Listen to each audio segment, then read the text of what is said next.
Can you feel it? Can you feel it in the air, everybody? That is the sound of every wildrift player becoming a support main. That's what happens when you get THRESH released into the game. Probably the most fun to support to play, I think, in League of Legends history. I think when you ask people about the best designed champions that League has ever created, someone like THRESH sits in the top 5 in most people's lists. This champion is incredible. And actually, I think with the current pool of supports in the meta right now, THRESH is absolutely, without a shadow of a doubt, S+ tier, just because of how he matches up into the current crop of supports. But of course, with that comes an incredibly high skill ceiling. He's very hard to play. And in general, it's going to take a lot of practice for people to get right. Plus, Riot gave him those absolutely garbage new skin. And if you really want to play THRESH, you have to buy Pulsefire THRESH because this thing looks terrible. Anyway, let's jump into the guide. This is a THRESH guide. I played THRESH for a long time on PC. I played him for many seasons. I was a support main in PC, and THRESH was one of my most played supports in my entire League of Legends history. So I'm pretty knowledgeable about this particular champion. And that's why I'm so hyped to see him come to wildrift. I'm Excoundrel. This is my THRESH guide, my ultimate one-trick THRESH guide, and we are going to talk in detail about THRESH and how you can play him to the best of your ability. But before we do, of course, thanks to G2A for sponsoring the channel. There is a reference link in the description below.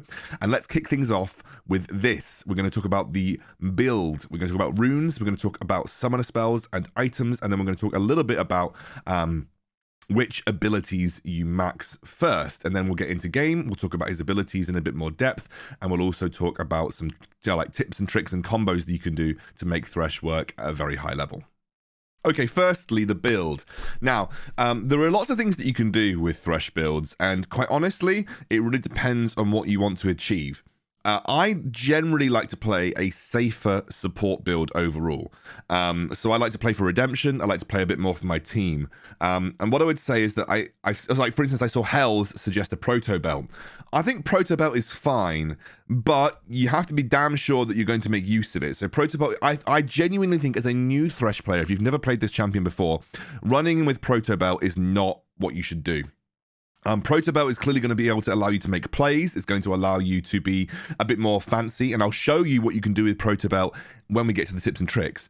But overall, I think you're much better off going for Locket or Redemption to be kind of a driving support player. Like you want to be able to support your team, and that's why Redemption right now I just think is a really great item in general, and I play it on pretty much every support.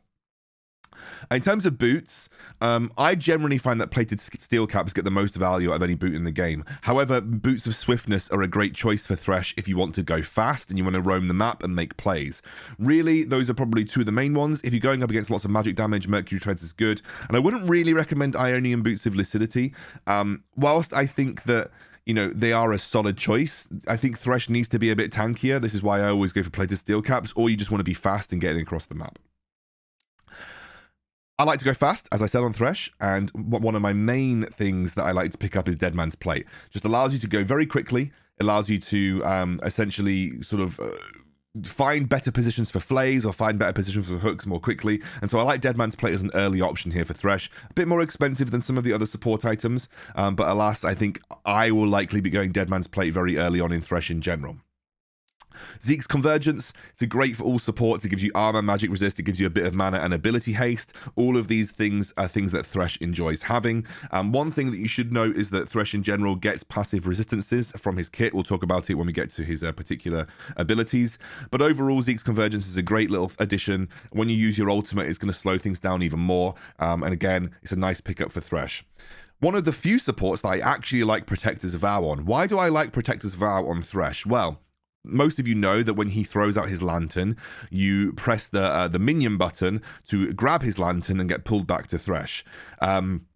Protector's Vow is going to then give you guys this guard when you've pulled this champion next to you with the lantern. If you take any damage, you're going to get movement speed and a shield. So it's just an extra way of keeping an ally safe when they're in danger, and that's why I like Protector's Vow. Randu and Zoman feels like a must right now just because of how big critical strikes are in the meta. And then the last item really depends. Like Abyssal Mask is going to be great because THRESH deals a lot of magic damage. But also things like Frozen Heart work really well for THRESH. Things like Force of Nature will be fine. I don't really like Iceborne Gauntlet because Thresh has got relatively long ability cooldowns, but it is there. Thornmail, Warmog's Armor. Really just open up the field for what you want. In general, though, I think those first 3 items will be relatively core for me, and that's what I'll be playing with most of the time. When it comes to runes, like, there are 2 major ones. You can play Font of Life or you can play Aftershock. I think with the way that Thresh works in the laning phase, Aftershock is going to be better for you because you hook, you jump in, you land the Aftershock damage, and you have those increased resistances. But Font of Life will be good, for instance, if you are getting a big box off in the middle of a team fight, you're hitting big flays. But because Thresh, for the most part, is relatively single target focused, that's where Aftershock is going to get a bit better value. So Aftershock in general is a bit better here. And because he counts as a ranged champion, you're not going to get any value out of you're not going to get much value out of Grasp of the Undying because he technically counts as a ranged champion. In terms of runes, these are the runes that are, again, pretty common across supports. You have weakness, you have loyalty. Now you can either go for Pack Hunter or you can go for Pathfinder. Pathfinder, if you want to roam, great, it'll give you a bit of extra movement speed, but for the most part, Pack Hunter is going to be a great addition as it's just a generally good support rune. In terms of spells, I would always recommend that you take Ignite on Thresh and you force your AD carry to take Heal, mainly because Thresh is an aggressive support and has got very high kill potential in lane, so therefore Ignite is going to help you achieve that. Otherwise, you can go for Heal if your AD carry refuses to go for barrier, refuses to switch from barrier, or you can go for Exhaust if you're particularly concerned about a very high damage target like a Katarina or an Akali on the enemy team. Cool, that is Thresh build. Let's talk a little bit about his abilities now. Speaking of Thresh abilities, relatively simple. His passive, very much like Senna's. When enemies die, they will sometimes drop a soul. Thresh can absorb that soul, and it grants armor and ability power. Also, a lot of your abilities scale with the number of souls that you've picked up. Death Sentence, probably the most iconic ability from Thresh. So very much like an empowered Blitzcrank hook. It has a wind-up time, so it's a little bit more obvious to kind of predict it. But when it lands, it grants vision of the enemy, so you can see them in brushes. It stuns them and pulls them towards you, and you can also reactivate it to dive towards that enemy. And if you actually hit someone, the cooldown of this ability is reduced significantly. It's a really, really fun ability, and one of the main reasons that Thresh is so popular. Thresh's second ability is Dark Passage, throws out a lantern. That lantern grants a shield to Thresh and allies nearby, so you have to be near to the lantern to get the shield.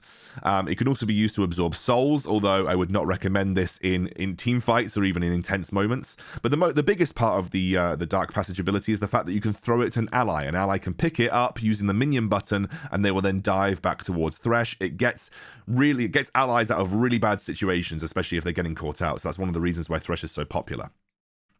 Flay, there's a little bar that's going up on Thresh's below Thresh's health that indicates that he has an empowered basic attack. Flay does give you an empowered basic attack. The longer that you do not basic attack, the more powerful that basic attack will become. And then also it can be used in a 360 arc to be able to pull and push enemies away while dealing damage and slowing them. Thresh ultimate creates a thing called the box, and the walls damage and slow enemies as they walk through it. It's a really great teamfight tool. When an enemy walks through that wall, it will then get broken, so the next enemy to walk through that wall will not get affected. But essentially, it's one charge per enemy. Those are Thresh's abilities. I hope you enjoy. With Thresh, the first of which is maxing your ultimate first in every case, of course, but maxing your W, your shield, first, then maxing your hook, followed by maxing your flay. I think that you always max flay last because you get the least impact from putting levels into flay. The only thing that you get for putting levels into flay is an increased slow by 15% and some base damage, but it is a smaller base damage increase than any of the other abilities. Obviously, it's the lowest cooldown ability, so you've got to take that into account, but you really only get 1.5 seconds off the total cooldown by maxing Flay. And the magic damage that you get on hit does not scale with levels in the ability, it scales with the souls that you've collected. So you've just got to be aware that Flay itself is not, Flay itself is not an absolutely insane ability to max. Dark Passage, which is the Lantern ability, gets a 6-second cooldown reduction, and the shield increase goes up by a huge amount. And Death Sentence gets a 6-second cooldown reduction, and the damage goes up by a huge amount. So really, realistically, it depends on what you want to do. If you think that you're going to have to be keeping someone safe more often than not, and you want to take less, put less pressure on yourself to be the aggressive support, then Dark Passage max should be your option. If you want to be more aggressive and you want to, max your hook and look for as many aggressive plays as physically possible, then Death Sentence is going to be the way that you want to go. So there are two avenues that you can take when maxing Thresh abilities, but in reality, Flay will always be the things that you max last because you get the least value out of upgrading that ability. The damage goes up, yes, but the cooldown doesn't go up as much. Oh, the cooldown doesn't come down nearly half as much as the cooldowns on Death Sentence and Dark Passage. So therefore, you're going to max one or the other depending on what you want to achieve with Thresh. Keep that in mind. Usually, when I'm playing with a hyper carry like a Vayne or someone that needs the mobility, I will max Dark Passage. So with a Jinx or a Vayne, I'll max Dark Passage because I want to keep them as safe as physically possible. If I'm going with an aggressive support, I'm going to max Death Sentence, and because I want to be making as many hooks as possible, as well as increasing the damage that the hook actually does. So those are my two options when it comes to maxing Thresh abilities. We're going to start off with basics, then intermediate, and then advanced tips. The first basic tip that I can give you is this. When you hook and you're flying towards them, you can queue up your flay. You can do it either way. So you can hook, and when you're in the air, flay. You can either flay towards you or away from you as well. So it really depends what you want. I'm guessing you, for the most part, most of you are going to hook, go towards them, and then flay backwards. You can pull them towards you and then flay. You don't need to follow up on your hook every time.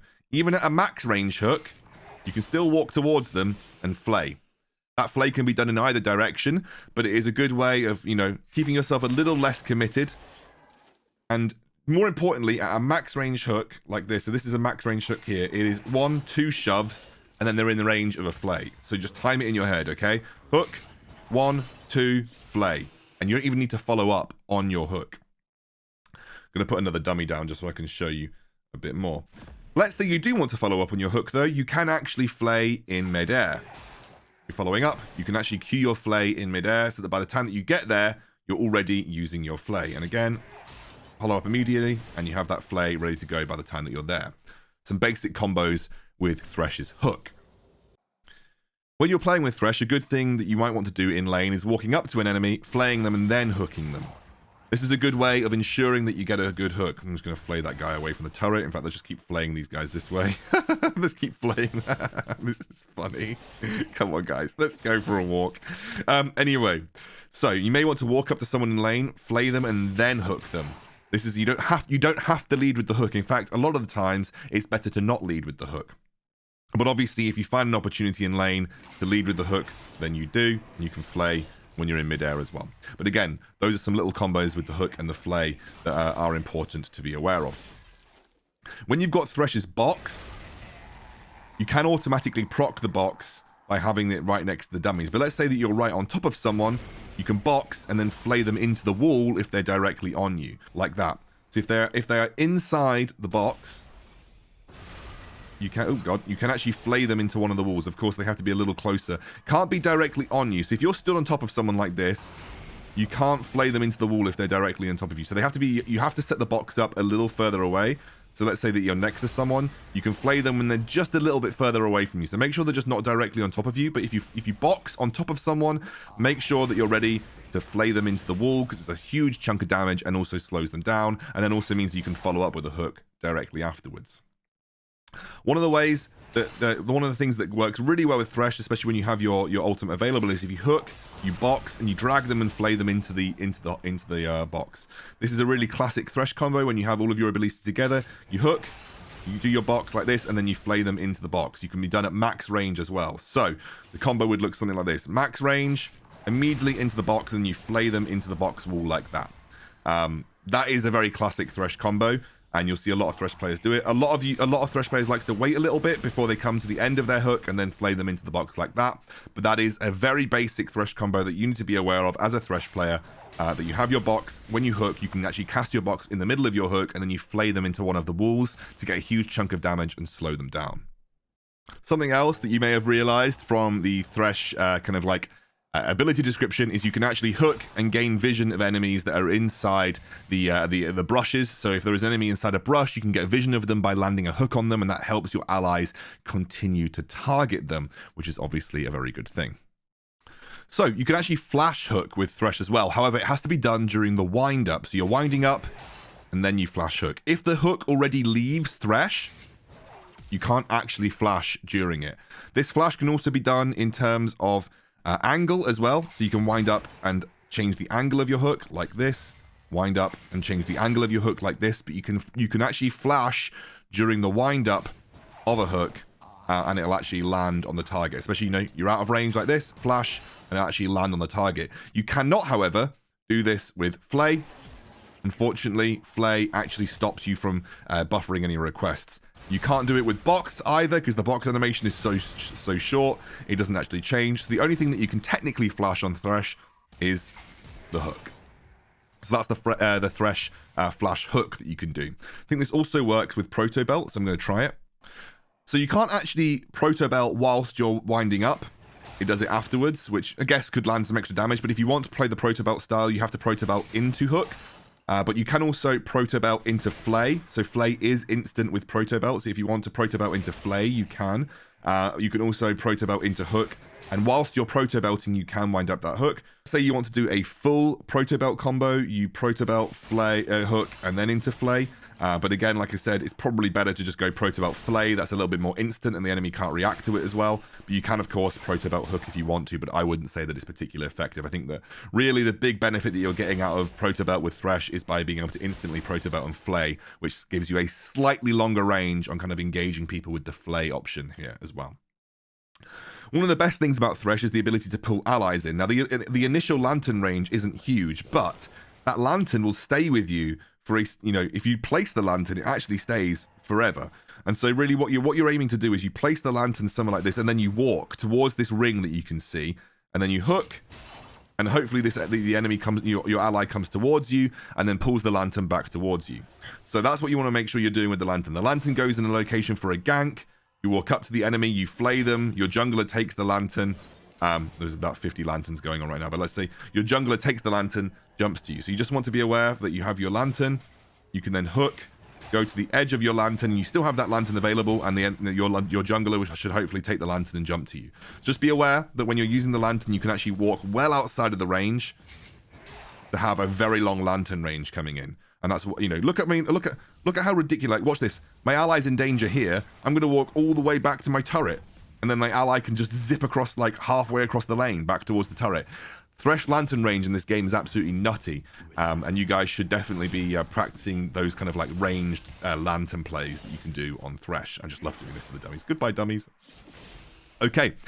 Let's talk a little bit now about Thresh interrupts, because one of the big parts of Thresh's kit and one of the big skills that Thresh has is interrupting dashes, and I'm going to show you a couple of those now. So I'm going to hopefully get this Leona to do it so I can show you what happens.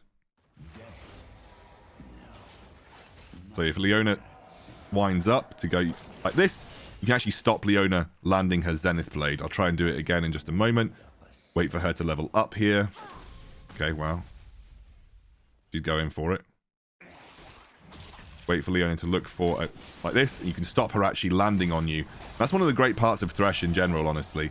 One of the great parts of Thresh in general is that ability to block people who make those engages happen. So you just be aware that, you know, actually Thresh is a good answer into Leona for that particular reason, because when Leona looks to make that play, you just flay her away, and she can't actually land the flay. She can't actually land the stun following. So it's a really good little answer into Leona engages. But that's not the only person that can be affected by the Thresh. Any kind of jump or dash can definitely be affected by Thresh's flay. I'm going to show you a couple of other examples.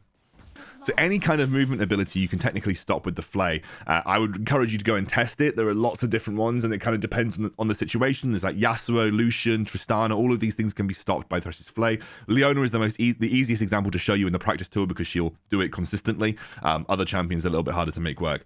But that's my full Thresh guide. I hope you enjoyed it, and I really have fun playing this champion, because he is a lot of fun, and he's probably going to be one of my favorite support champions for the foreseeable future.